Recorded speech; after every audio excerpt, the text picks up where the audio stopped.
Apologies for this evening. Thank you, Madam Mayor. Cllr Jayne Sargeant sends her apologies. Her daughter's been taken into hospital, so she's needed elsewhere. Please send our best wishes to Councillor Sargeant. Thank you, Madam Mayor. I'm just offering the apologies for Cllr Brindley-Edwards. Thank you very much, Councillor Golby. Okay, we have declarations of interest.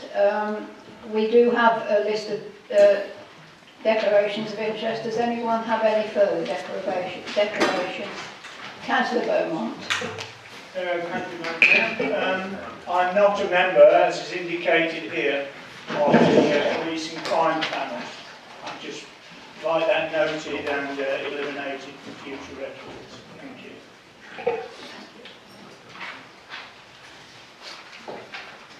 Right, if we can then move on to the public participation at this extraordinary meeting. Based on the circumstances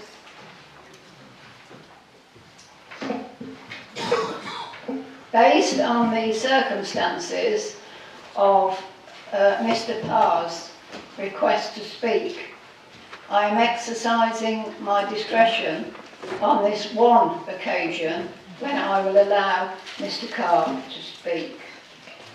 I am also, at my discretion, because of the importance of this meeting and the amount of speakers that we have, extending the 20-minute rule to 30 minutes so that I hope the majority of speakers who wish to make a statement or ask a question can fall within those 30 minutes. So we'll start that off and I will invite Cllr Golby to make his statement. The borough plan has come under much criticism during its development, and many of the points already raised by concerned residents remain. The inspector may have ruled that it is compliant with planning regulations, but this does not mean that it meets the needs of the borough or its residents. The plan admits that Nuneaton and Bedworth is already the most densely populated borough in Warwickshire, somewhere approaching 6 times the number of residents per hectare than the Warwickshire average. Yet an overspill of over 4,000 houses from Coventry was unnecessarily agreed to. This should be renegotiated urgently. The plan also acknowledges the existing traffic concerns, which extend way outside the central area covered by transforming Nuneaton, yet nothing positive appears in the plan to overcome this. I refer to areas such as Heath End Road, Midland Road, Weddington Lane, Longshoot, and the roads leading to the Double Mini in Whitestone. With the lack of job opportunities, the borough will increasingly become a dormitory or commuter town, again leading to more traffic. Compared to Hinckley, Rugby, Coventry, Nuneaton and Bedworth appears to be a new job desert. It is significant that despite the alleged pressure on building houses, 3 recent major planning applications in Weddington and the Longshoot were refused due to the effect on traffic, so perhaps the message is at last getting through. There are insufficient plans for upgrading already overstretched doctors, schools or hospital to support the proposed population explosion. Where will all these new residents go shopping? The town centre has lost many of its significant anchor stores, such as M&S and the Co-op, and is about to lose Top Man Top Shop and Curry's PC World. Surely Debenhams will join them soon. Many of the sites in the plan are on greenfield, or more importantly, green belt, most of which is prime productive agricultural land providing the food we need to survive. Green belt can only be built on under exceptional circumstances, which do not exist here. Reducing the housing numbers will protect these important sites. Too many large sites will lead to extended build-out times and unfinished estates, which might allow developers to avoid paying infrastructure contributions. As our elected representatives, you are here to protect and improve our borough, and not surrender it over to developers with no interest in what they will destroy forever. This is not a party political issue. It is one that will affect our borough forever and will be seen as your legacy. Do the right thing by your electorate and review this plan before adoption to reduce excessive housing numbers, protect the environment and make Nuneaton and Bedworth a better place to live, work and shop. Thank you.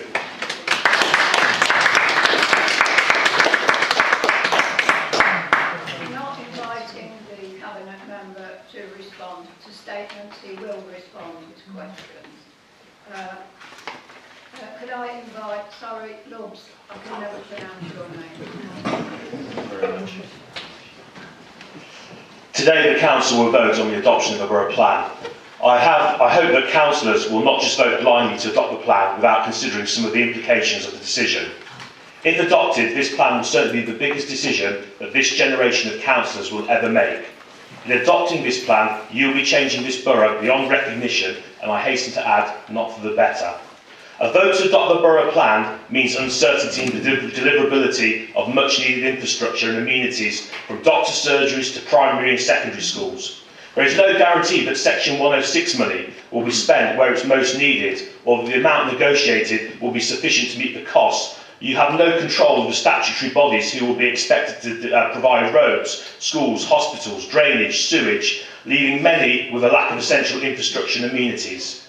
A vote to adopt the borough plan also does not offer long-term protection from further development applications. The plan as it stands provides 5.4 years of housing land supply. Once it drops below 5 years, we're once again exposed to the mercy of developers, putting in further applications for even more land.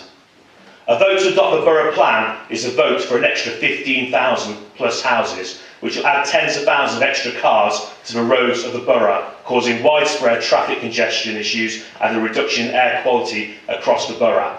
Do not be surprised when there is an increase in respiratory issues, particularly amongst our oldest and our youngest in the community. Not forgetting the extra burden this will place upon healthcare providers and the reduction in quality of life for local residents. A vote to adopt the borough plan will not deliver on the affordable houses that is required. Looking at many of the new developments going up, 2-bedroom houses are being marketed in excess of £200,000. Social housing that will be delivered by the borough plan will be insufficient to meet the demands of the borough.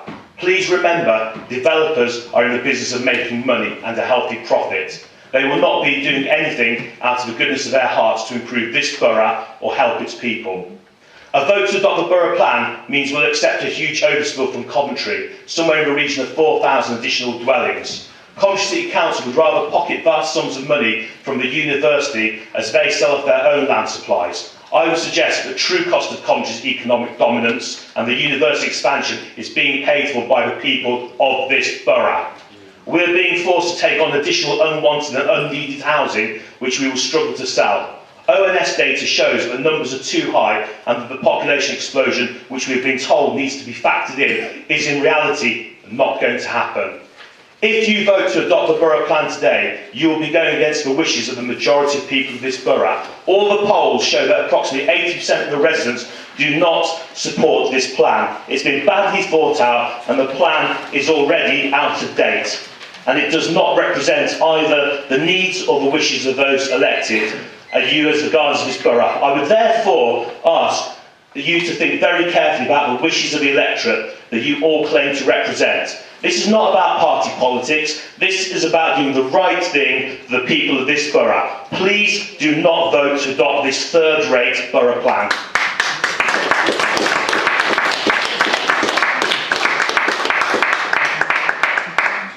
Could I invite Isabel Jakes to make her statement?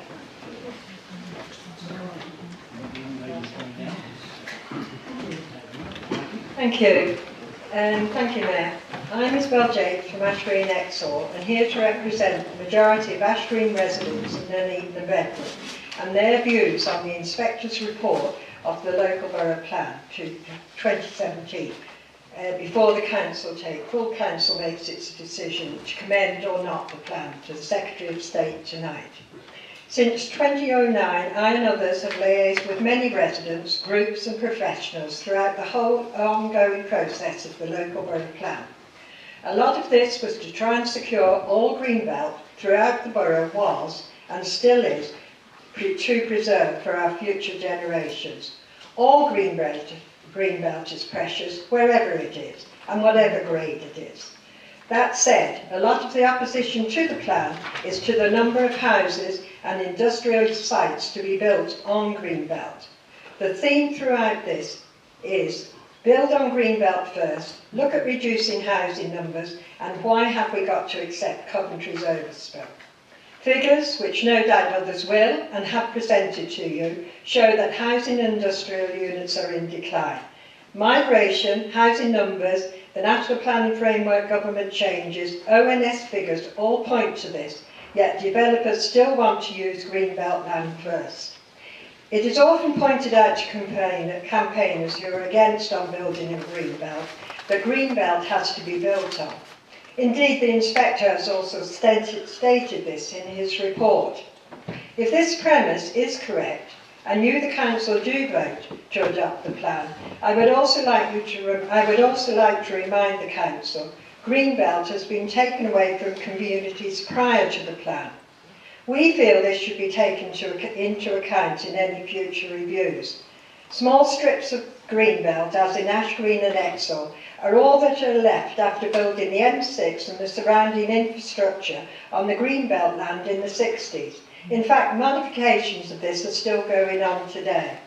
How officers can sort out our reducing housing and unit numbers is going to be a thankless task, but hopefully fairness, openness and transparency to all will be shown, whatever methodology is chosen.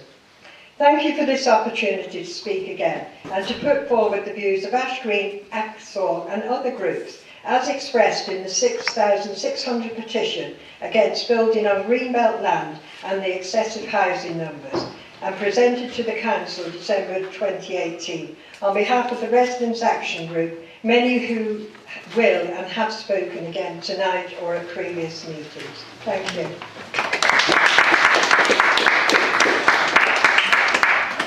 Thank you, Ms. Jakes. Can I invite Michelle Condabore to make her statement, please? Thank you. After years of responding to consultations, attending meetings, etc., I am finally at a meeting that might adopt the borough plan. But when I look at the document presented, it is far from a blueprint that I, and I believe most residents of the borough, would want for the area. In recent meetings, it seems to have been acknowledged by all sides that the numbers are too high and not appropriate, and yet it is still being brought forward as a final draft, and that it's without the numerous supplementary planning documents necessary to support it. As a member of the public, it's hard to know exactly what's happening behind the scenes, how much is driven by officers, how much by politicians from the ruling group. What is clear is that the public were not listened to. This is a quote from the Issues and Options Consultation Summary from 2009. High levels of disagreement were recorded in relation to the amount of future growth proposed in the document. 10,800 new homes was viewed as too many. If only the people had been listened to 10 years ago. With the number now standing at over 14,000, this cannot be a fit and proper borough plan for the people of the borough and should not be adopted.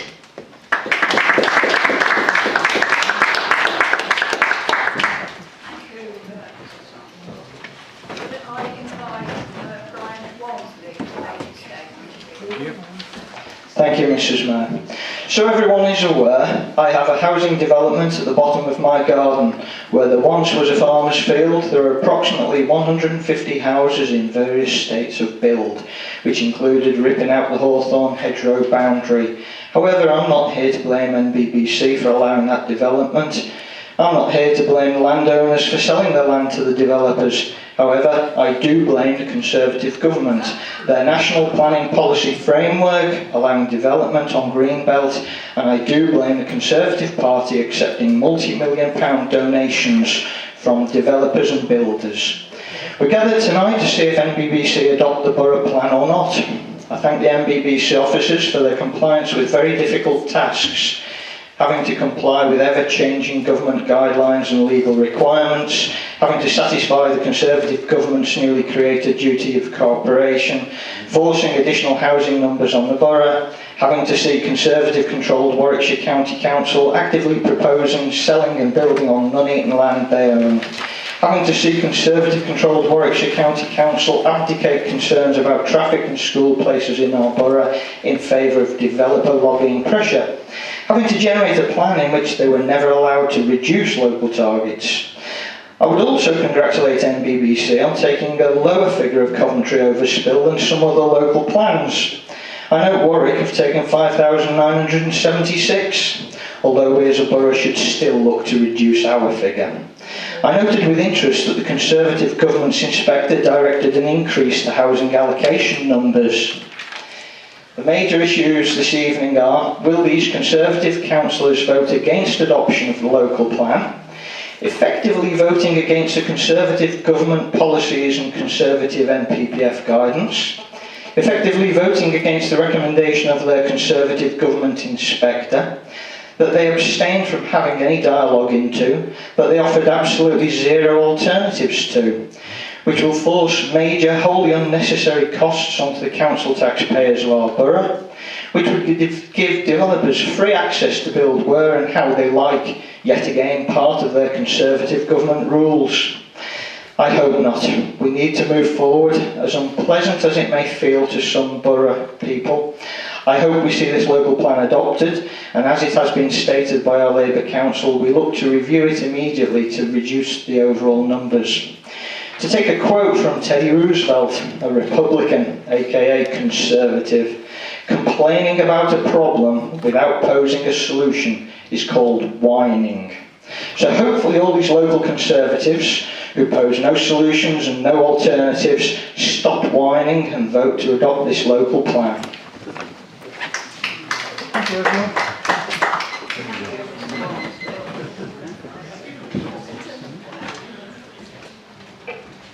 Can I invite a representative of the Woodland Action Group to make their statement? Thank you very much. The reason we're all here tonight is to see whether this Labour Council will accept 4,000 extra houses from Coventry in an overspill and adopt a plan that even the inspector said in his report is 40% higher than the borough's actual need. Since this plan was put together in around 2015, I and many other residents have come along to meetings such as this. We have also participated in the dodgy consultations for what to be ignored by the ruling Labour group. It is quite clear this plan has been officer-led, with certainly no input from councillors. The portfolio holder's job just seems to be to read out prepared answer statements given to him by a planning officer. The 4,000 extra houses accepted by the Nuneaton and Bedworth Borough Council from Coventry, which according to the inspector and the law of the land did not have to be accepted. This compiled with the 3-year stance that it's the government's fault surely puts doubts in any councillor's minds about the fairness over the overspill on the borough's residents. Any Labour councillor, and especially the ones from Bedworth, voting for its adoption tonight, which obviously includes the Coventry overspill, will be campaigned against at every election in which they stand by the Woodlands Action Group. It must be pointed out the Action Group's election campaigns have been a great success this far, with a 4 out of 4 100% success rate. Councillor Glass, Beaumont, Doherty and Daffin really need to vote with their residents' thoughts in mind, given the mass damage to the environment and biodiversity this plan with the overspill will cause in their wards. Councillor Glass, on the front page of the Bedworth Echo many years ago, said about building at the Woodlands, Nicholas Chamberlain would be turning in his grave. Well, Councillor Glass, what will it be tonight? Principles or political hypocrisy? This plan will be a disaster for the borough. The housing numbers are miles too high, which is again down to the 4,000 extra houses in the overspill accepted by the council from Coventry, which by law they did not have to. There are no new jobs locally to warrant such high development targets, plus the infrastructure is not there in any certainty. What this plan will do is turn this borough into England's biggest commuter car park, with even more worse gridlock and pollution for decades. Do it for the insects and the bats, and not the any deal is better than a good deal attitude. and vote against adoption.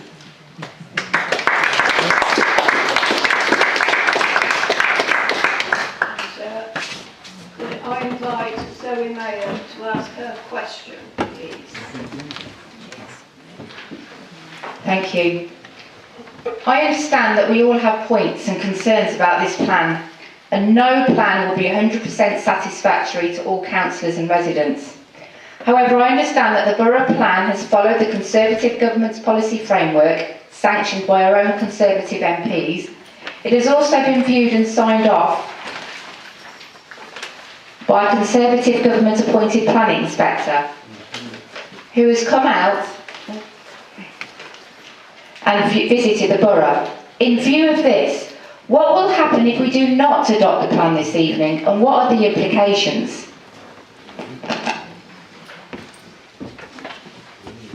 Councillor Phillips, do you wish to respond to the question? Yeah, it's a question, but I must thank everyone else for making their statements. They're very heartfelt, and they have been over the past, since I become Cabinet Leader for this portfolio, since last May. What are the implications with withdrawing the emerging local plan?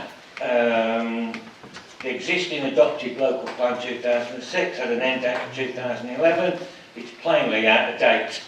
This means that planning applications will be determined in line with the presumption in favour of sustainable development, as per the National Planning Framework. Irrespective or not, there is a 5-year housing supply. Another problem will be there will be development pressure on the edges of all settlements, large and small, particularly those outside the green belt. This may lead to more development which does not accord with the Council's preferred strategic pattern of development set out in the emerging local plan. Also, Madam Mayor, there's likely to be more planning by appeal, which will be a drain on council financial resources. Much needed affordable housing will be delayed with adverse social consequences, and economic generation will be delayed. That didn't come from a council officer, Madam Mayor. That came from a barrister, legal barrister, on whether or not our plan is legal and the implications of not adopting a plan. Thank you, Councillor Phillips. I would invite a representative of the Campaign for the Protection of Rural England to ask their question, please. Mark Sullivan, CPI Warwickshire. Questions are, will the Council defer adoption of the local plan while it commissions an independent review of the population and household projections using the most up-to-date statistics available, including a review of the claims Coventry overspill requirement? That is, Councillor Phillips, to examine whether that requirement is actually a valid one. That would be part of the review. Now, if the Council nevertheless resolves to adopt this plan on the 10th of June, will it resolve now that the independent review proposed in question 1 be undertaken, and if the review, that is after adoption, and if the review shows that land being removed from the greenbelt under the new local plan is not required for employment or housing use, will the plan then be amended to return these areas of land to the green belt? Councillor Phillips. Yes, thank you very much, Mr. As the examination is finished, the choice tonight is to adopt or withdraw. Withdrawing the plan would mean starting it again with a revised evidence base that would require the agreement of the other Warwickshire districts and Coventry under the duty to cooperate, and as all the inspectors of local plan examinations have accepted that Coventry and Warwickshire is in the housing market area. So we would have to bring all these together. Well, I have said time and time again, we will review this plan. But to review it, you've got to adopt it, otherwise you're putting all residents and giving a free hand to developers. Thank you very much, Chair. Thank you, Councillor Phillips. The person I spoke of earlier, which I am using my discretion to speak, David Hart. Before I start my 3 minutes, could I thank you, Madam Mayor, for exercising your discretion to allow me to speak after the administrative mix-up earlier. Right. 37 years ago, in January, there were deep snowdrifts in Ash Green. I put my small son in a carrying sling on my chest, and we tramped across the fields between Ash Green and Wilson's Lane, rolling about in the snow, piled up against the hedges, and marvelling at the Arctic-like wilderness. The experience was magical for both of us. A few years later, both my sons were old enough to accompany me on the footpaths, picking blackberries from those same hedgerows. They learned about nature, and I learned that some things are beyond price. Now, I'm not going to bombard you with yet more figures illustrating what's wrong with the local plan. Heaven knows there have been enough of those throughout the examination process. And as logical as those figures may have been, and as convincing as they should have been, none of them had much effect, or we would not be here today discussing this plan in its current form. Instead, I'd like to appeal to you all, whatever party you represent and feel obliged to support, to pause and consider the people your decision is going to affect, and to show you care. I'm one of those people, and I've been caring about the area since those days of snow and blackberries. So I'll talk about this one area because it illustrates what's wrong with this plan. After the A444 bypass was built, there were applications to develop the fields on the eastern side for industrial units. There was a lengthy public inquiry conducted by 2 inspectors who listened attentively to all the evidence. Inspector Lacey dismissed the appeal to avoid the loss of, quote, this attractive stretch of countryside, and said he had concurred with more than one inspector in the past who have remarked on the high amenity value of the area, even to the extent that it should be permanently safeguarded as greenbelt. Sorry. Inspector Platts said the area had, quote, value as an accessible and pleasantly secluded retreat for nearby residents, and it had particular importance as a break between the Coventry and Bedworth build-up areas. They were wise men. Until now, nothing has been built on this area, but today we have Spencer's report, which states, this is not a tranquil area, or readily interpreted as part of a wider area of countryside. It performs poorly in terms of the purposes of Greenbelt, he says, quoting the Joint Greenbelt study. And if ever there was a textbook example of manipulating evidence to achieve the desired result, that study was it.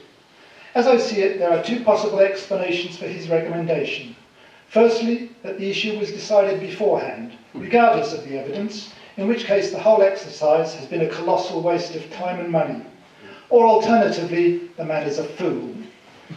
I ask councillors to show that they are not fools and will not be remembered for environmental vandalism in destroying so much green belt, but take responsibility to pass on our natural inheritance to future generations. Thank you.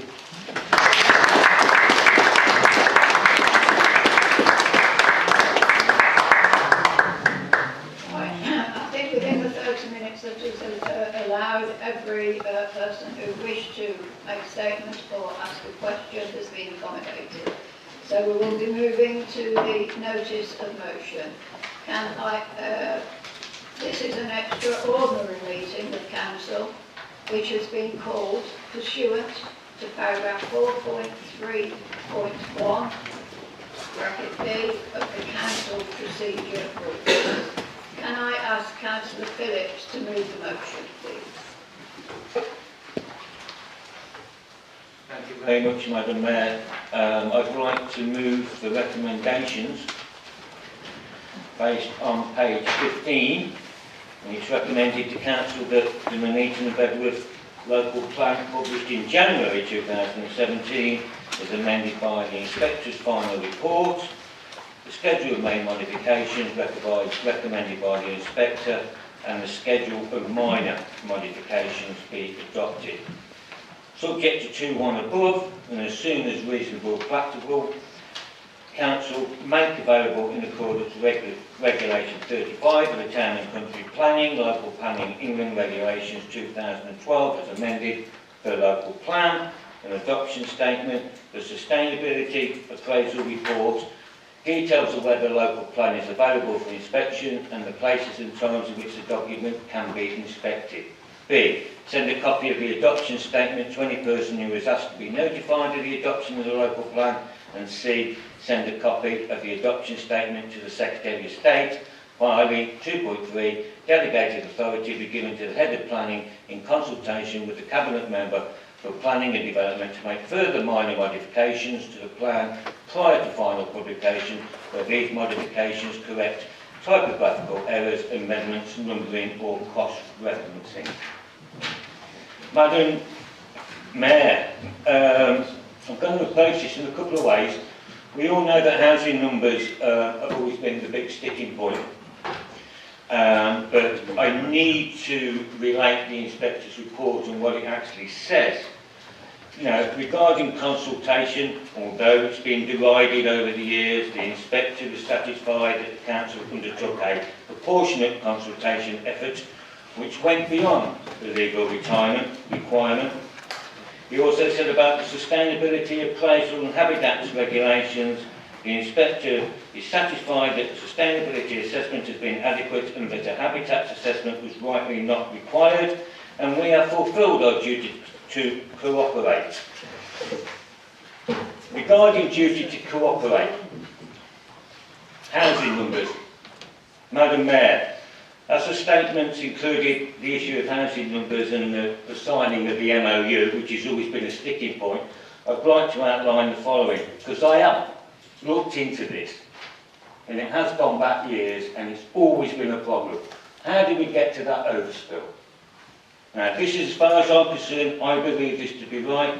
In September 2015, the Memorandum of Understanding was drafted, and the methodology of the distribution numbers agreed. The Council stated that the evidence did not confirm that we could, at that stage, accommodate the 4,020 as needed to update our, because we needed to update our Cllr, Strategic Housing Land Assessment Availability. Councillor Phillips, can you wind up as soon as possible?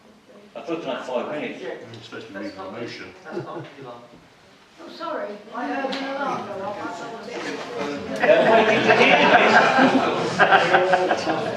We would not sign the MOU, Madam Mayor, as it had the clause in, each planning authority will prepare a local plan that reflects the agreed distribution. We didn't agree with the agreed distribution, and we didn't agree with that clause.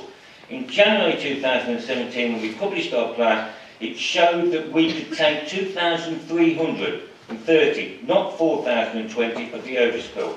We still wouldn't sign the MOU. This plan went to Cabinet and out to consultation between March and May and to full council in June 2017, where it was agreed to send the plan to the inspector. Still no memorandum of understanding signed by this council. This is the problem and where it arose and why we need to adopt this plan tonight.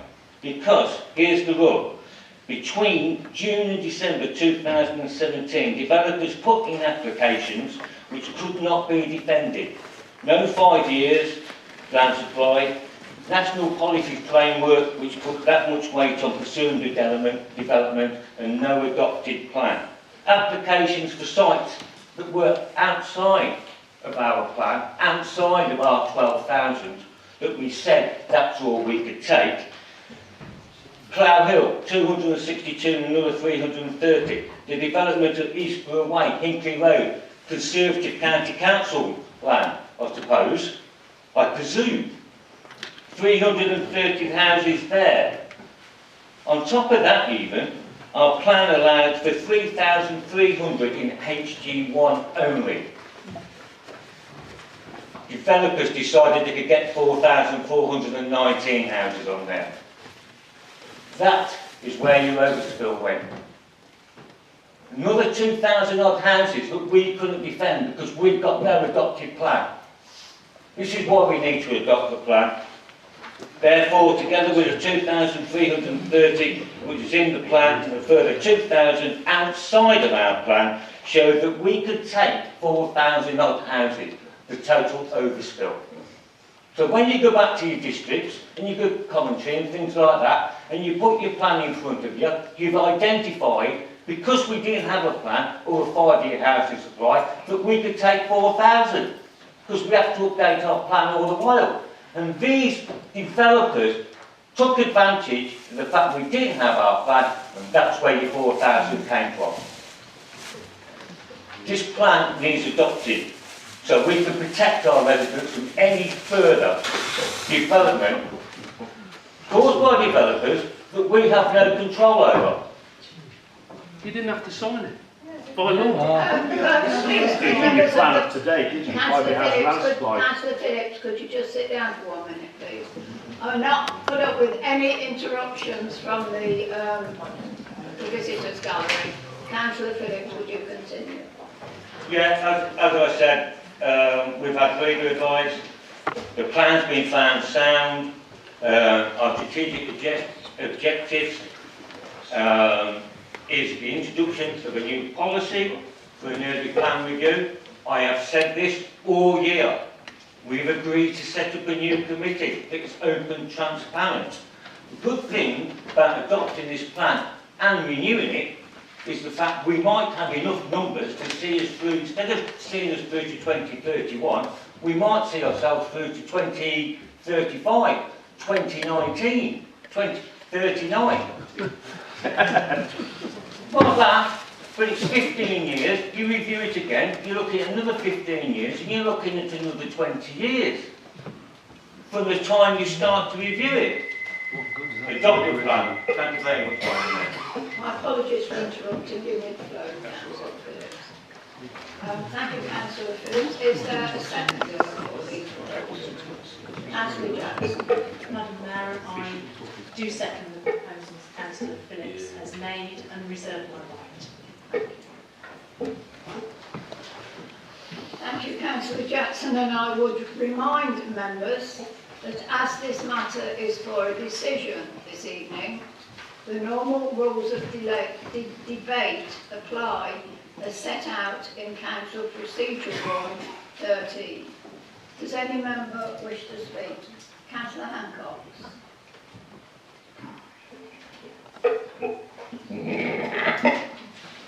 Thank you, Madam Mayor. Madam Mayor, I'd like to move what I see as a friendly amendment, and that would be to add a fourth recommendation, which would say all members be provided with mandatory training on the adopted Nuneaton and Bedworth Borough local plans. Councillor Phillips, do you accept that? I will accept that recommendation, yes, to be added. Right. Does any other member wish to speak? Can you put your mic on, madam, please?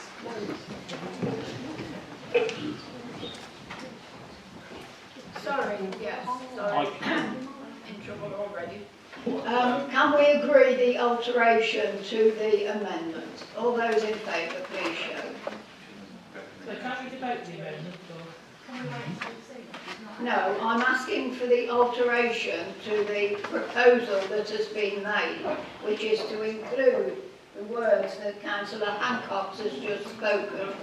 They now form part of the proposal. So can I have an agreement? Can I have a... I will, and when I finish speaking, Councillor Condicott, I'll take your point of order.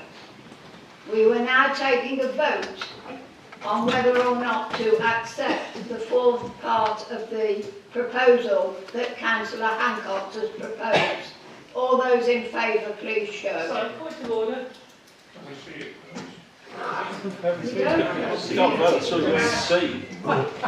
Right, before you start jumping up and down, let's make it clear this meeting is going to be run properly without people jumping up and down and shouting out. Councillor Condicott, your point of order. Thank you, Madam Mayor. I do believe we should be able to debate something before we vote on it as a legal necessity. And I'd like Martin off to discuss and inform you as to whether the rules say we should have a debate before we have a vote. It is my decision that we are going to the vote on taking the extra proposal that has gone to, that Councillor Phillips has agreed. I'll try again. All those in favour of the proposal, please.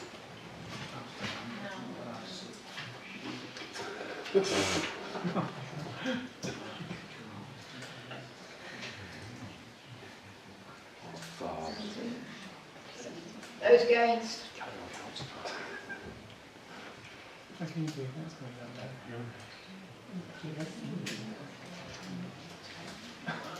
Madam Mayor, please record my non-voting as it was not a legal vote.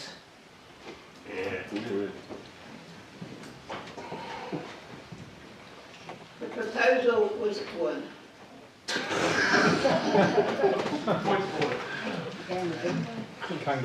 Who was that? Councillor Evans. Thank you, Madam Mayor. In accordance with the Constitution, could I request that my vote is recorded in the minutes of this meeting? On procedural matters, Councillor Evans, the vote is taken as a show of hands rather than a recorded vote. It was agreed. Order, Madam Mayor. It was agreed within the new Constitutional Working Party that the vote, any votes against would be recorded. Thank you. I'm now ready, Councillor Wamsley. I don't think you're waving it about.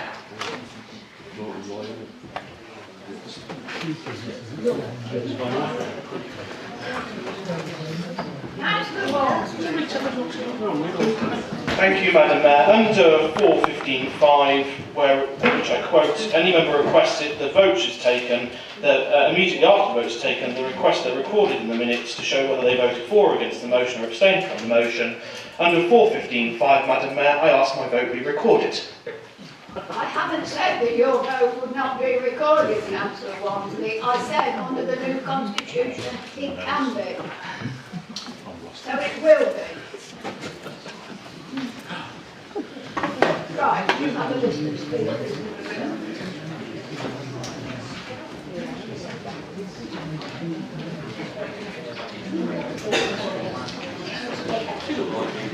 We'll move to the debate. Councillor Evans. Thank you, Madam Mayor, for calling me to speak. I suspect we're now moving on to the main debate. That's what I said. Thank you, Councillor. Madam Mayor. I rise this evening to speak against this Council's flawed borough plan and to explain to this Chamber why I will be voting against this disastrous policy for Bedworth. I often wondered if we would ever get to this point because it took this administration nearly a decade to put this plan together. It took the Romans 6 years to build the Colosseum.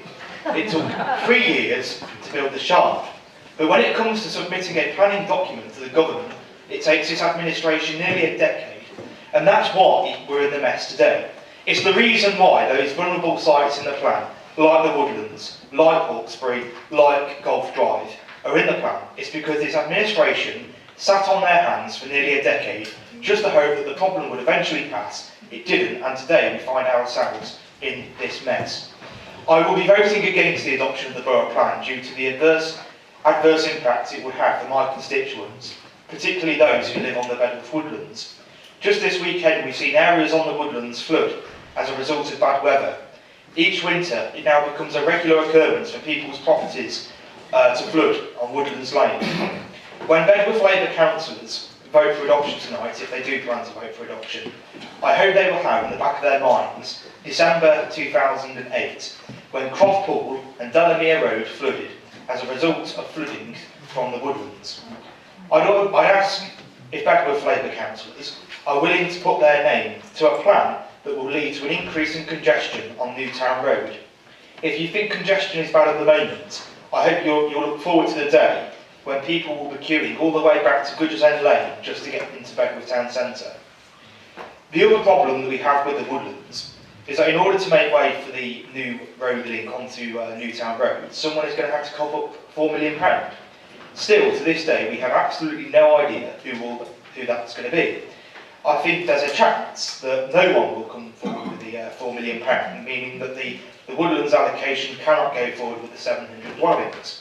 So that creates another problem for Bedworth, because the council will fall short of the 5-year housing land supply, meaning that other non-greenbelt areas in Bedworth could be at risk of development. The other problem that I have with the borough plan is its lack of ambition. Page 14 of the borough plan states the following: Bedworth town centre struggles to compete for retail trade and its office sector is small. This is due to its proximity to the larger centres of Coventry and Nuneaton. The town centre has little residential or leisure provision other than the civic hall, and therefore the evening economy is weak. The ways in which Bedworth can best complement Nuneaton in the future needs to be addressed. Other local plans that I've read, particularly the one in North Warwickshire, are ambitious. They address problems in local areas and they give ways forwards for those issues to be tackled. I agree with the statement in the borough plan regarding Bedworth Town Centre, but the real question should be how we're going to address that. There's no ambition in there, and we could have actually done a lot to address some of the big issues that this borough is going to face over the next few decades in this plan, and we haven't. Residents are bitterly angry by the way that this administration has prepared its local plan. It's been done behind closed doors, consultation events were inadequate, and residents have been dismayed by the lack of engagement. Then, to top things off, Labour tried to shut down a debate on a petition signed by 5,500 residents. Maybe the council should take a leaf out of North Warwickshire's book, who this month have been awarded a national award for the way they have prepared their borough plan. Madam Mayor, with regards to the housing numbers, evidence from the council's own barrister at the recent internal overview and scrutiny panel clearly shows that there could have been another formula put forward to deal with the Coventry overspill, which would have been based on density as opposed to proximity. Madam Mayor, I will be voting against the adoption of this borough plan tonight, and I hope other members will join me in voting against it as well. Thank you. Thank you. Councillor Wilson. Thank you, Madam Mayor. 10 years in the making and we end up with the mess we're in today. Earlier on tonight, we had Labour Momentum stooges in the gallery actually try and push the blame elsewhere. May I remind all members, and indeed those in the gallery, this is the report from the inspector. I might not like it, but it is the report from the inspector, and it says quite clearly on the front that this report has been prepared pursuant to the Planning and Compulsory Purchase Act 2004. Now, it doesn't take a Time Lord to work out that 2004 was a Labour government. It also doesn't take a Time Lord to work out that the Labour Party have been in control of this authority for 44 out of 46 years. It also doesn't take a Time Lord to work out that it is the Labour Party and the Labour Party only in this chamber that is responsible for this borough plan that we are voting on tonight. They can try and avoid the blame all they like, but it is your plan, no one else's. Now, what we have is that rather than come up with something imaginative, innovative, and actually meets the needs of Nuneaton and Bedworth, you have effectively subcontracted out our plan delivery to Coventry.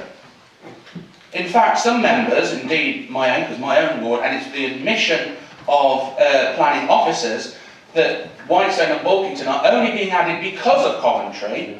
You might even believe that Nuneaton and Bedworth should be renamed Coventry by the Anchor, because we are taking 40% uplift in our figures to accommodate Coventry's overspill. Now, instead of celebrating my mother's birthday recently, I actually spent more time reading, to my delight, over 4 years' worth of minutes from the Shadow Economic Prosperity Board. That's 2 hours of my life I won't get back again. But the minutes show that even though we had attendances from the then leader of the council and sometimes substitutions from the then deputy leader, we were effectively at the pitch, but we weren't playing the game. I read the minutes. Councillor Harvey was in attendance. The only time he spoke up was to say, and this is in the minutes, we won't take all the numbers allocated to us. He didn't challenge the way the numbers were arrived. He didn't challenge the fact that we were taking the numbers just because we are the closest to Coventry. In fact, there is more reference to Councillor Harvey leaving the room and entering the room than there is about him speaking at all. So we were at the pitch, but we weren't playing the game. If you look at the Memorandum of Understanding, it's based on something called functional relationship.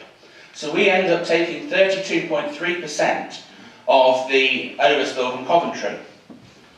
It could have been worked out on the basis of density of the other districts and boroughs in Warwickshire, which would have been a far fairer system, but no, Labour signed up to it, and Labour have lumbered us with it. And indeed, if you look at the numbers, Stratford-upon-Avon, the largest district council in Warwickshire, was supposed to take 6.51% of the overspill. When you look at the numbers, they took nothing. Why didn't you challenge this? Why weren't you playing the game? Why weren't you representing our residents? You failed. And it is us who are having to pick up the pieces and our residents who are having to face the consequences of your actions. Now, we already see, amongst other reasons for refusal of this tonight, that the inspector has said there are some areas where it is at the outer realms of possibility. He has said, and I quote, at paragraph 41, allocation north of Nuneaton is already dependent on a significant number of outlets sustaining near maximum delivery rates. Near maximum delivery rates. That puts it at significant risk. You're trying to tell me this is a sustainable plan? It isn't. He also raised paragraph 106, concern about the audit trail and site selection. What a surprise when we know, according to the minutes, that Labour members, some of them who had the guts and decency to actually own up to it, were whipped on how to vote. Shameful. It's in the minutes. You didn't challenge the minutes. It's in there. Now, if you have whipped your members on how to vote, what is the point in inviting other members to the table just to give you a fig leaf of acceptability and cross-party support? If you've already made a decision, what's the point? You quite clearly already made the decision.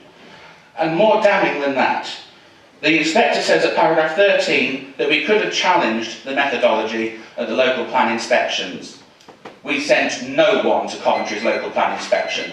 I'm not going to vote for complacency or indeed a Labour council that puts Labour first and residents second.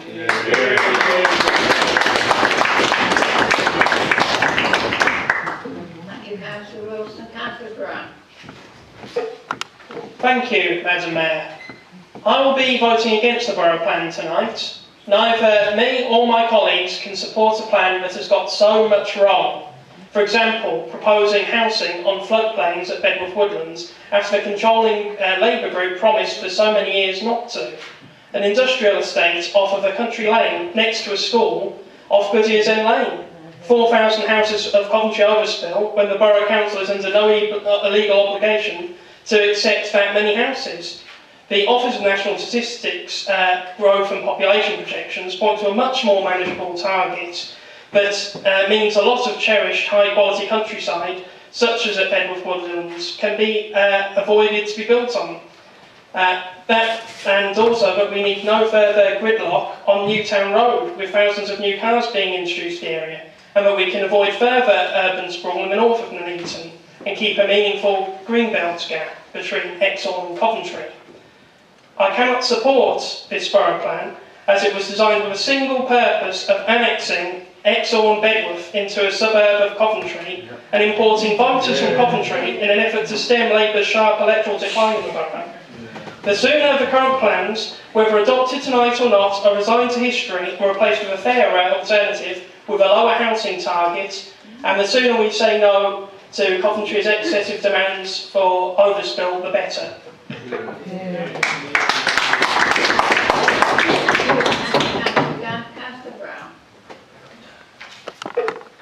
Thank you, Madam Mayor. Those who know me know that I've campaigned to try and protect the green belt that separates Bedworth, Exhall, Ash Green, Kersey from Coventry since 2009. I can recall taking part in various protests and meetings in places like Kersey, Crawley, so on and so forth, and indeed in Coventry, where I remember at one time one of the key speakers at that event that I walked around protesting with Councillor Berthenshaw. The key speaker was former Labour MP for Bedworth, Mike O'Brien, who actually said about that he wouldn't vote or have anything to do with building in the green belt. Well, it's slightly ironic now that we have a plan from Labour that involves taking away the thinnest strips of green belt that separate us from Coventry. It includes large-scale development from Coventry in their own plan in the remaining bits between Kersley and Coventry as well. So they're getting hit from both sides. That entire area of Greenbelt will disappear. But perhaps that was the plan all along. At the 2018 Boundary Commission review that looked into changing parliamentary constituency boundaries, I recall there's a proposal from the local Labour Party, proposed by the said Mr O'Brien, that involved moving Bedworth into a proposed Coventry West and Bedworth constituency, which I suppose he was hoping would become the MP for, since he'd lost his seat again. So perhaps that filling in the green belt there made sense to you to do. I don't know. I don't really know what the rationale behind it was. But the people of Ash Green, Exhall, Kersley, they don't want to live in the suburb of Coventry. If they want to live in the suburb of Coventry, they'd move to Coventry. They want to live in the villages and the small communities that they're in because of that is their nature. That's what those communities are about. They've got their own identities. They don't want the green spaces between these communities taken away. That's what gives them their identity. This plan adds houses without infrastructure. It adds traffic, it adds pollution, but residents' quality of life declines. When we look at the idea of the borough plan, I know it involves lots of other things beside houses, but that's what we've become fixated on really. But in terms of housing, all a plan has to do, it should be quite simple, plan for the right number of houses, in the right places, at the right time, and make sure that the people feel involved and their views are being listened to. Well, guess what? You managed 0 out of 4 there. You haven't got the right number of houses. They're not in the right places. This plan stinks of sites being chosen behind closed doors beforehand and the evidence fitted up to suit. Right time? 10 years late. Sorry guys. And do the people really feel involved? Do you feel like you've been involved and listened to them? There we go. The residents of Ash Green, Kersley and Exhall elected me to oppose your borough plan. And let's make no mistake, this is your borough plan, it's not ours. Our plan would be much better. Right? So I can't vote to approve this plan as it stands. That would be to betray the people who voted for me. You push it through if you want. Right? You've got the numbers here tonight, you can do it. Then we'll do what we need to do, which is go to review and fight to put it right, to get the numbers down and get what the people of this borough deserve. Thank you.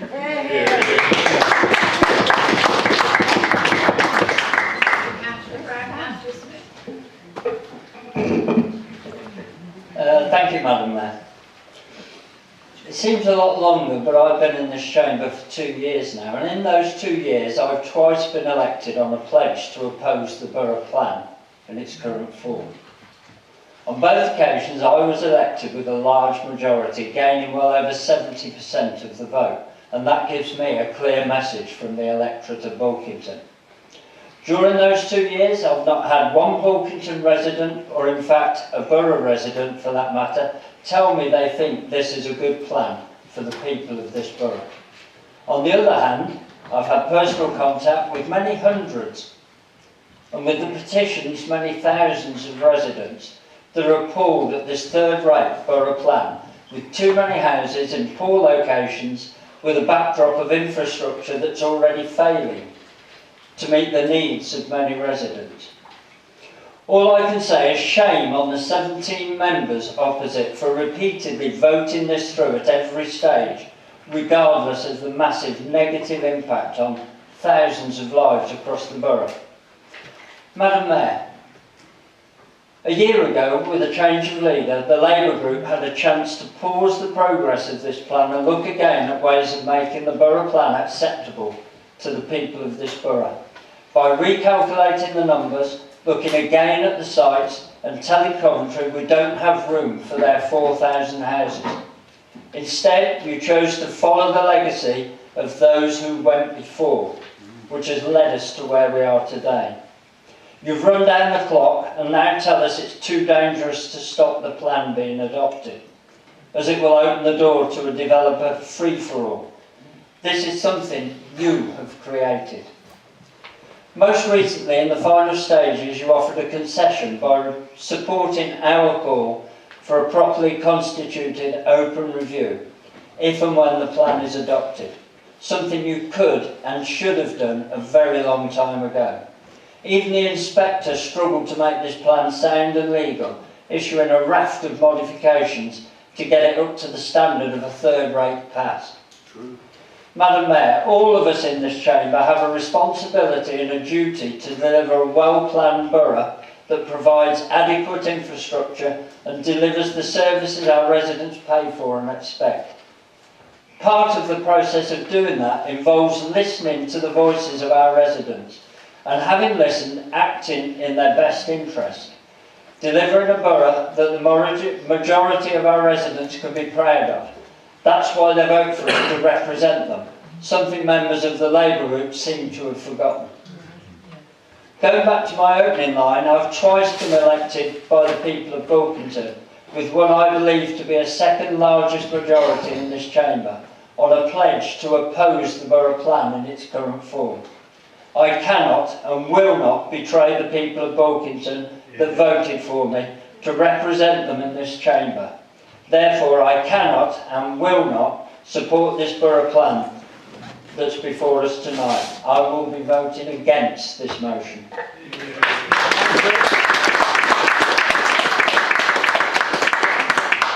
you, Councillor Smith. Councillor Longton. What did it indicate? Oh, I'm sorry. I was told to that. Councillor Golby. What was on the amendment? Sorry, it was on what Councillor Hancock's amendment, but you didn't call it. Okay. Councillor Golby.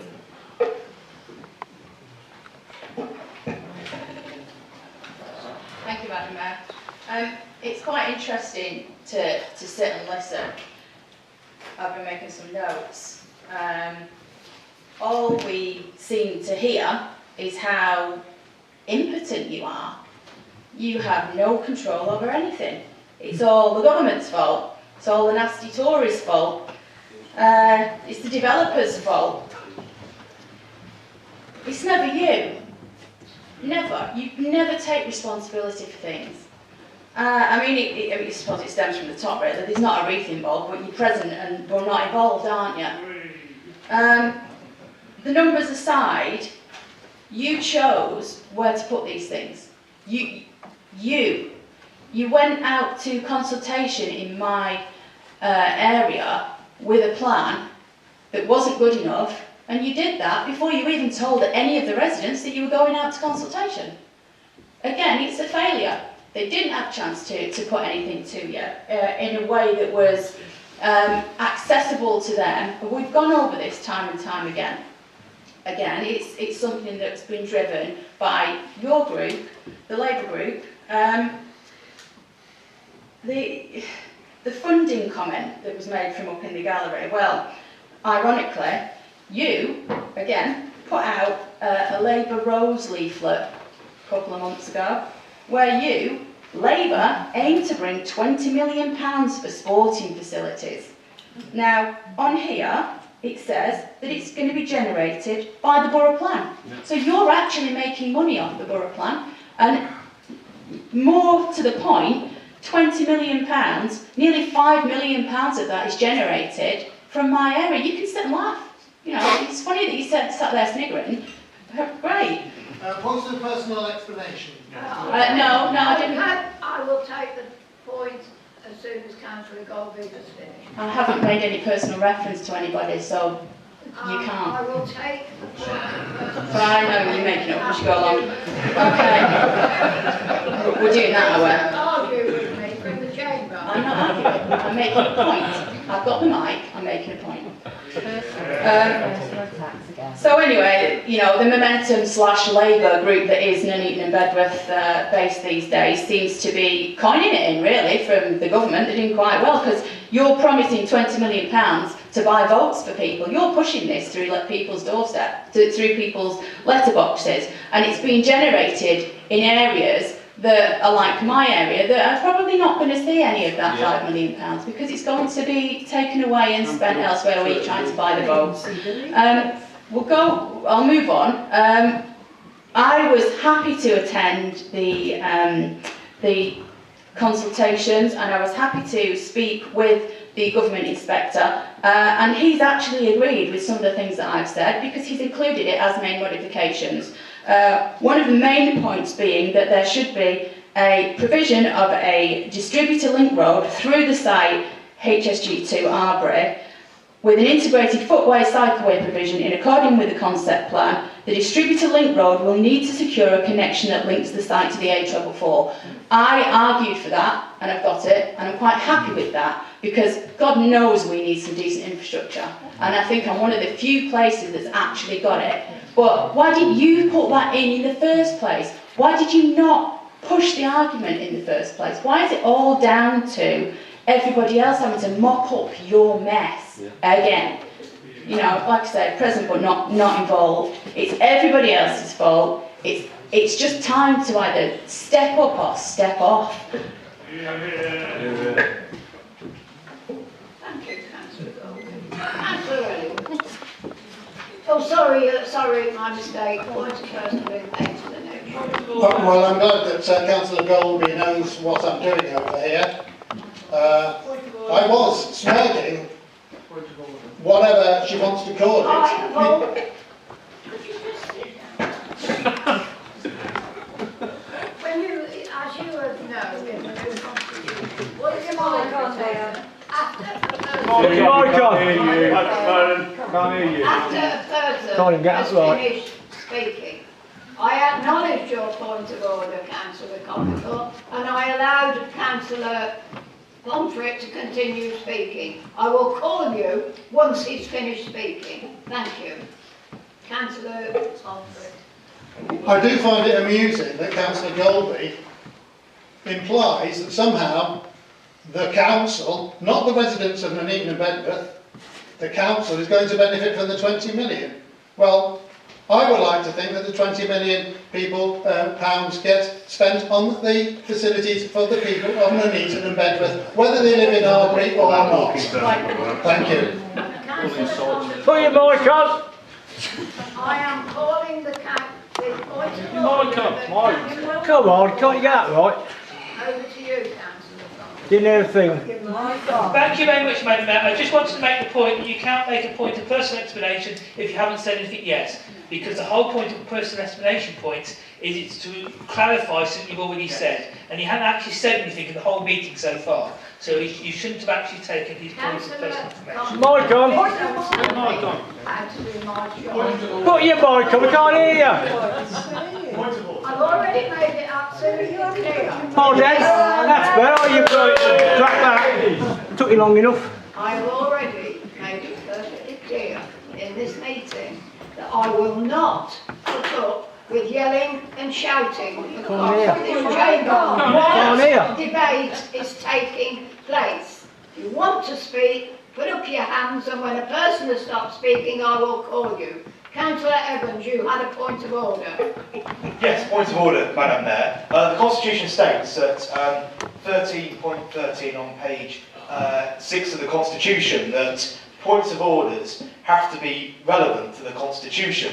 I'm afraid Councillor Pomfret's point of personal explanation, I'm afraid, was not relevant to the Constitution.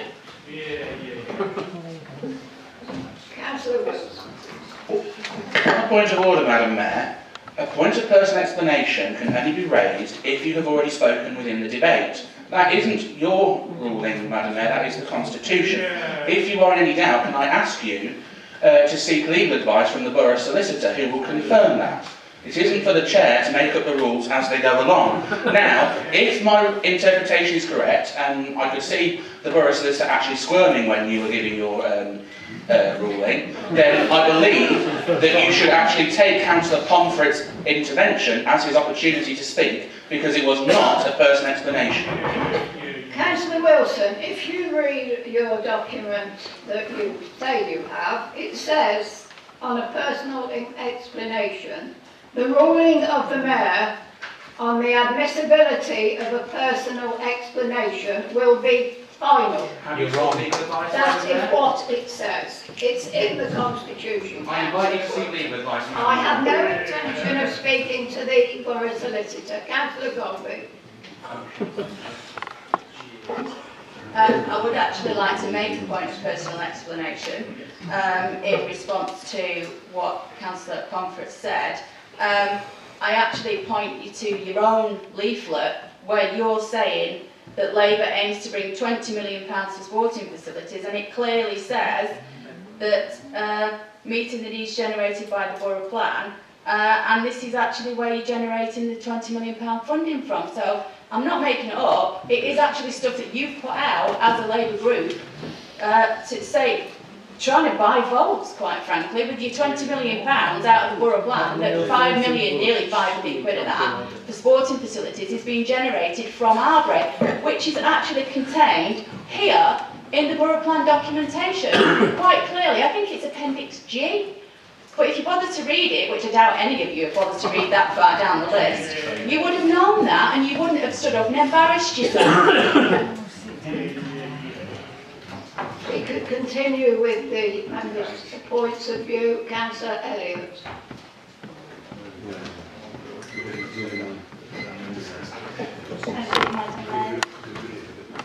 First of all, I would just like to point out that I see no Labour Momentum members in the gallery. As usual, the Tories are just making up nonsense. I'd like to read out a quote. I fear that many members who are opposed to this plan have based their opposition on their experience of some speculative developments which we have been forced to allow in the past. Frankly, this is an entirely misplaced objection, since the primary purpose of this plan is to explicitly legislate against the very lack of infrastructure they have been complaining about. Whether we adopt this plan or not tonight, our housing targets will remain the same. There is literally nothing on earth we can do about them, whether we want to or not. Do we wish to see this volume of housing built in a sustainable and controlled way on our terms with the appropriate infrastructure at the developer's cost? Or whether, in the name of false promises and political posturing, we are irresponsible enough to reject this measure, which would, and this is incontrovertible fact, lead to the same level of development taking place, with no control, no infrastructure, on a piecemeal basis. And that was the Conservative leader of Rugby Borough Council, who voted to adopt their local plan last Wednesday, 4th of June. The Deputy Group Leader of the Labour Party in opposition said it was crucial that the Council had a plan in place. Otherwise, we would have left ourselves open to all kinds of speculative developments that would not deliver the kind of housing we need in town and risk decisions about the future of the town being made by central government. It was not a perfect plan. It was subject to 183 modifications. There are many reservations about it, but that was grown-up politics. I hope we have grown-up politics in this chamber tonight too, and get on and vote this local plan through, so we can have a review as promised as soon as possible. Thank you. Brilliant. Thank you very much. Sorry. Thank you very much, Madam Mayor. We should not adopt a plan that is impossible to implement, and we should not adopt one that's nearly impossible to change. We have no time machine to fix the first 8 years of this plan. We built around 3,000 homes over 8 years and created no significant jobs. We have 12 years left. We're not going to build 11,000 homes in 12 years for 6,000 people. We expect the rural population to grow. We're not going to build 2 houses per person. Over the planned period, 14,000 homes equates to 30 to 35,000 people. Please, if anyone in this room thinks we're going to have 30,000 more people in the borough, or 35,000, please put it in their speech, because I think everyone in this room agrees that we aren't going to have that population growth. And we should not adopt a plan that every single person in this room knows contains more houses than we can possibly fill. We have an alternative that I am really pleased the barrister and myself, the council got Queen's Counsel in to talk to us the other day, agrees with my numbers. Yeah, if this plan falls, what happens is we go to the brand new National Planning Framework target, which he said was 418 houses a year as a starting point. We seriously need to get a new plan in place, but having an interim target of 418 a year, particularly if we built 600 a year, actually means we're ahead of plan for the first time ever, rather than carry on with a 14,000 borough plan. But with a 14,000 borough plan backdated 8 years, we are thousands behind and expected to build over 1,000 homes a year. We cannot do it. So the evidence agrees with me. Everyone is starting to agree the numbers are crazy, but why on earth are you carrying on with this plan? Fundamentally, if the plan is not adopted today, the number fails. The 14,000 is history. The Coventry overspill is also history. We still need to address the subject. We still need to negotiate what the real overspill is, but we can take account of the 13,000 bedrooms being built in Coventry for students. 13,000 bedrooms. And the new National Planning Guideline says every 2.5 of those bedrooms count as a house.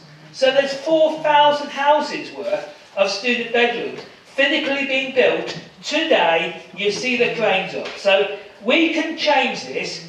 We have to not adopt this plan.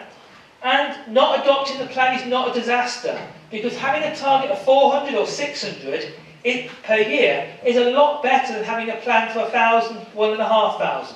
So not adopting a plan is still a real opportunity and still a real option. We also mentioned things like the Shadow Economic Prosperity Board. Me and Michelle didn't read minutes. We physically went across Coventry and Warwickshire to all those meetings. We saw Councillor Harvey agree to the target. And it's not just agreeing to the target. When the method of calculating the target was agreed, he said nothing because he didn't understand what was going on. There was no debate behind the Shadow Economic Prosperity Boards of what was going on. Look at my YouTube videos. The whole thing is a farce. Years of going around Coventry and Warwickshire saying absolutely nothing and then getting upset when the number comes out of the process is a massive number. I could have told him it was going to be a massive number. We have a disastrous plan here. It is not just where you put the 4,000 or the 10,000. The fundamental requirements are wrong. And the Tories have done many things dreadful, but they've also done one good thing, which is to actually have a systematic way of getting new targets, which is where this 418 comes from. And yeah, there's so much been politicised, but actually if we start again and start with this 418, we might actually have a better plan. And as the amendment goes, compulsory training for members to actually listen and read and be told how the plan works. I know the plan better than anyone. I've lived this for 12 years. And I think we should have an amendment, I hope someone will second it, that actually people listen to the members are required to have a training session where they listen to the public about the numbers and the plan, as well as listening to the officers. Thank you.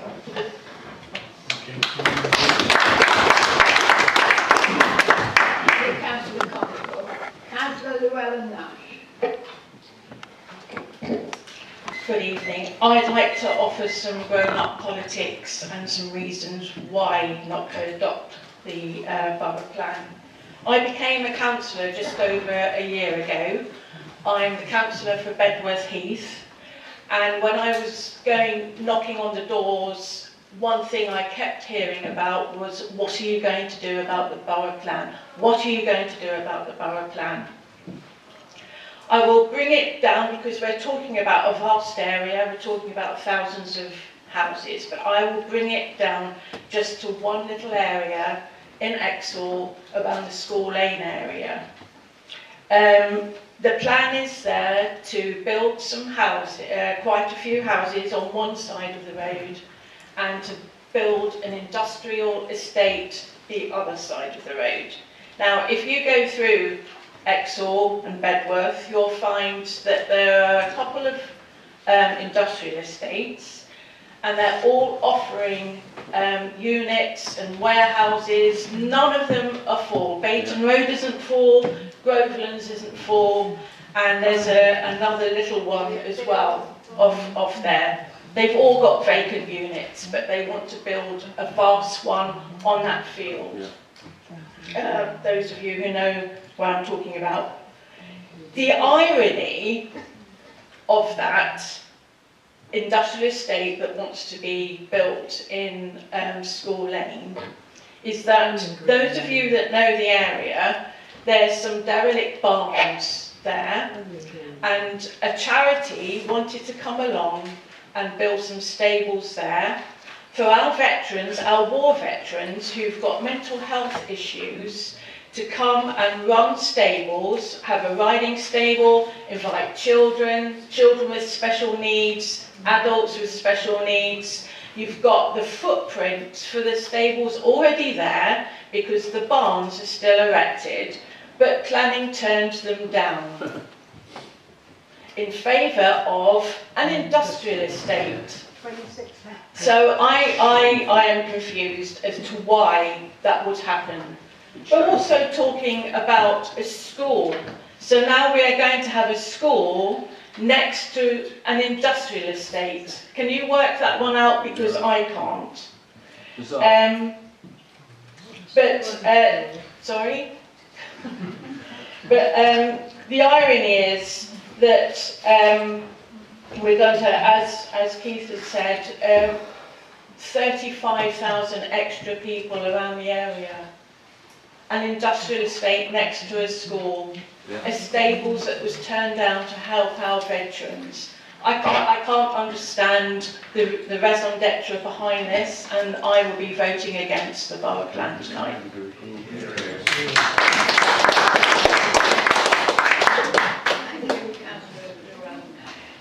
Councillor Jackson, you have reserved your right to speak. Thank you, Madam Mayor. I'd like to thank the very many members of the public who took part in the consultation in regards to the borough plan. I'd like to thank members of the public who have taken the time to email me with their thoughts. And I can assure everyone here tonight that I've listened very carefully to what has been said. Planning is emotive because it is about how it affects your immediate neighbourhood. I want to refer to some of the comments made by councillors in the room. Councillor Evans talks about the plan not having a huge vision. Well, actually, it is this Labour Council, with partners at Warwickshire County Council, that is commissioning work looking at a visioning document for Bedworth, and it is this council, the Labour Council, along with Warwickshire County Council, that has a huge vision for transforming Nuneaton. Councillor Wilson said lots of things, but I want to talk about facts, not interpretations in regard to planning regulations. The facts are simple. The inspector believes this is a sound and sustainable plan. It's in his report. It is wrong to suggest it is anything other. Councillor Brown talks about you've got it wrong. I'm paraphrasing, but that's more or less what he said. But I've never heard from Councillor Brown, Councillor Wilson, Councillor Golby, Councillor Evans or any other member opposite what your plan would be. All you seem to do is moan about what isn't right in the plan. But I have nothing at all about what you would do, and I think that's what sensible opposition should do. Madam Mayor, it is very, very true that we have a housing need in this borough. There are thousands of people in serious housing needs sat on our housing waiting lists, and I'm sure that Councillor Watkins, the new cabinet member for that area, would be able to update in regard to exact figures. But we certainly have a couple of thousand people waiting for houses. And I want to end, Madam Mayor, by really saying I'm shocked tonight. I'm often shocked in council, but I was particularly shocked when I saw hands of opposition councillors voting against receiving mandatory training. I find that shocking on something that is so important to our borough. Something we should take with great seriousness, that we should consider carefully, and yet several members opposite vote against receiving mandatory training. I find that, Madam Mayor, quite shocking. I believe setting any borough plan, and I've been in this council now for some years and have adopted previous plans, is always going to cause concern. And I do understand and have listened carefully to the concerns that some residents have expressed. But I also, Madam Mayor, need to listen to those residents who actually want to have homes in our borough moving forward. Thank you.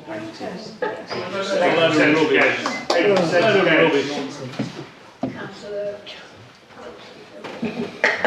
It was a point of first explanation, Madam Mayor, on two issues. Firstly, the reason why there were no votes in favour on this side was because the amendment was rushed through with no debate or even sight of the amendment. That is not proper procedure or democratic debate.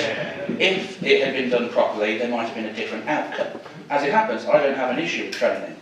What I do have an issue with is making sure we follow the correct procedure, not rushing something through. You go from one extreme to the other, taking 10 years for a plan, but then 1 minute for a motion. The other point, Madam Mayor, is the leader of the council knows full well we cannot put forward an alternative borough plan because we are not in a position to instruct officers to commission work or spend money. That is her purview, as she knows. So she is misleading residents to assume that we can produce a detailed document like this when she is the one holding the purse strings. So that is deliberately misleading residents otherwise, Madam Mayor. Councillor Wilson, Councillor Walmsley. Thank you, Madam Mayor. As one of the people who voted against the motion and asked my vote to be recorded, I make very clear either debate should have been had on that motion, therefore that motion was unconstitutional because no debate happened, or it being taken as a friendly amendment, which requires only the consent of the proposer and seconder. Therefore, as a number of times this evening, we have not followed rules of procedure. Thank you, Madam Mayor. Shambles. Thank you, Councillor Walmsley.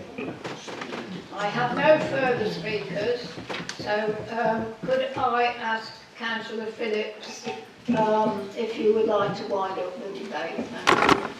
Yeah, I can wind it up. Yeah.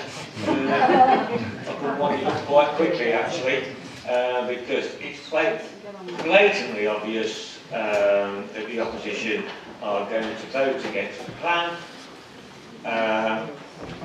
Councillor Concord, the Green Party, will probably vote against the plan. Principles. And all the implications that could have for residents of this borough that we have been through. They have, if you don't want to review the plan in the best possible way and then extend the housing numbers, then you can all vote against it. Extend the years, 15 to 20 years, and prove that we've got too many numbers. We possibly do have too many numbers, housing numbers, up to 2031. But we might not have enough numbers up to 2035 and 2039. Plans take 20 years. You have to take into account 20 years. We have offered the opposition setting out a standing committee. You've had years. Yes, we totally agree with it. I offered it ages ago. Because it wasn't in writing. I'll take your point of order if that's what it is. What's better at the end of Councillor Phillips' speech? I just think basically your pragmatism, your intelligence is just gone purely for political gain. That's all it is. I would expect councillors who have been elected on a manifesto of opposing a plan to go ahead and do it, but that's what it is.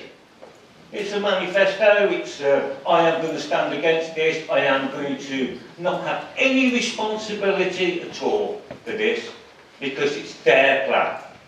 And we will say, no, we've worked within government guidelines. We have taken professional advice, we have taken legal advice of top barristers who looked at the woodlands, because we tried to get back in the green belt. And it went to chambers, and it didn't stand up. You voted against the plan, opening floodgates. It'll happen in the woodlands. If there's no plan, if we do not adopt the plan, there'll be no concept for the woodlands. A developer and landowner could just put a plan in, and we will not be able to defend it. Now, if you want to go ahead and do that to residents, then by all means, play political games. I take professional advice from officers and barristers and employees who have got more planning knowledge than any of us here. Move the vote. The debate's now been wound up, so I am I'm sorry.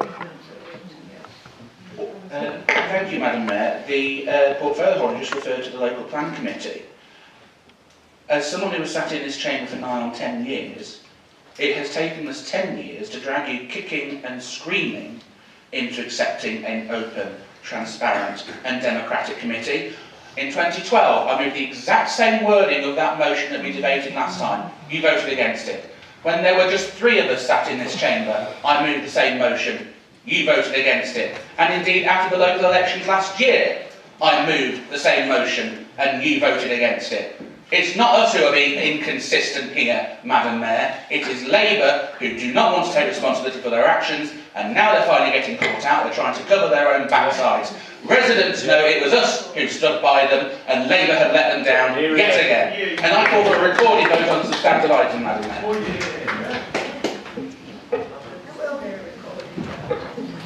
Straight from your point of personal explanation, Councillor Wilson, I'd ask you not to do so in future. Point of personal explanation.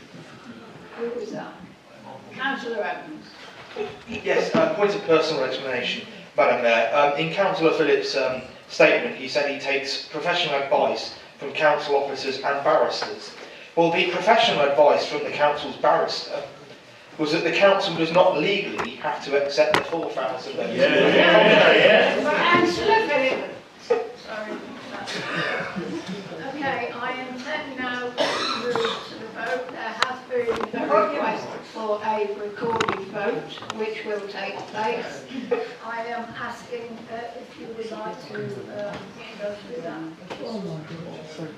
Indicate for or against the recommendation set out in the agenda. Councillor Beaumont. For. Councillor Brindley-Edwards, apologies. Councillor Brown. Against. Councillor Croft. Against. Councillor Daffin. Councillor Doherty. Councillor Elliott. Councillor Evans. Against. Councillor Gissane. Councillor Glass. For. Councillor Golby. Shame.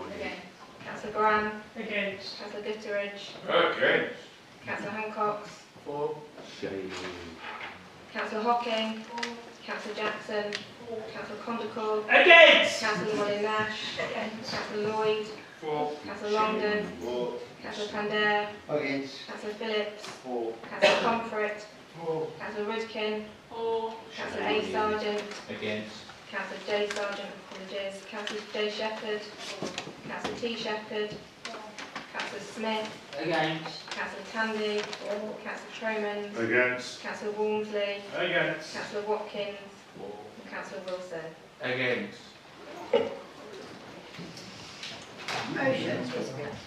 The motion is carried. Could I thank you all for your contributions.